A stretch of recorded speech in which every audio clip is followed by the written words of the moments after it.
Alright everyone, it's come to my attention.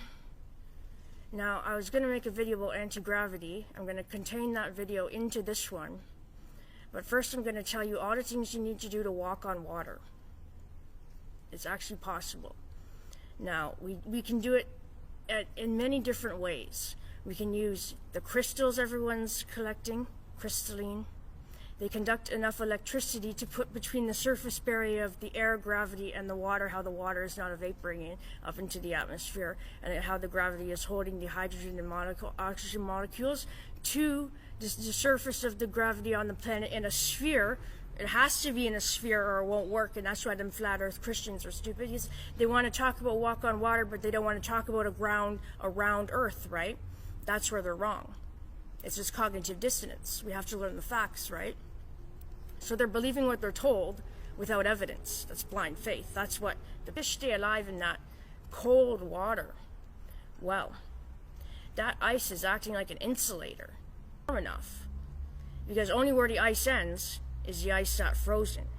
There's a little tip for you. But however, surface tension, now we're going to talk about it. Cohesion and adhesion, how to walk on water. Water molecules from hydrogen bonds in all directions move for attraction into the air. The cohesion to the other surface molecules pull inward, and it's stronger. The inward pull causes rain and everything and the water droplets to remain with the surface, the lowest surface area, right? Water, that little bit where gravity and the air and the water separate. That's where the insects are walking on the water, because they are small enough to fit in that. This is how big the insect is, yeah? It can fit there. There's like a glitch in time and space. Now it goes farther. Adhesion attracts to other polar substances, like the crystallines. It's kind of like the attraction is going to keep it there. Now, he probably didn't do it for very long, because it's not it's not lasting. Just like I said, Moses couldn't, with his electric rod, split the Red Sea in half long enough for them to walk across, but he could have probably put a big line through it for a second, right? It would take the whole energy of the sun to open that lake up enough, and the sun would have died for the amount of time it takes to cross the Red Sea with that type of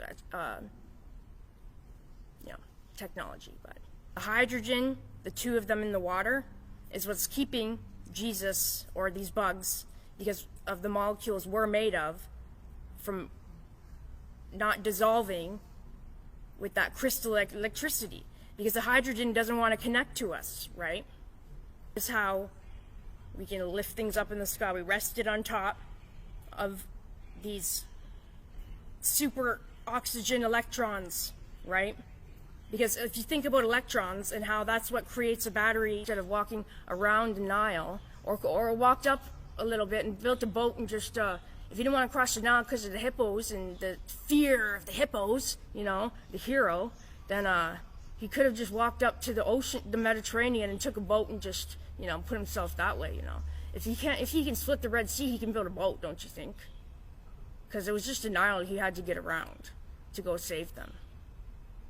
Yeah, but Jesus, I think Jesus, the concept of Jesus is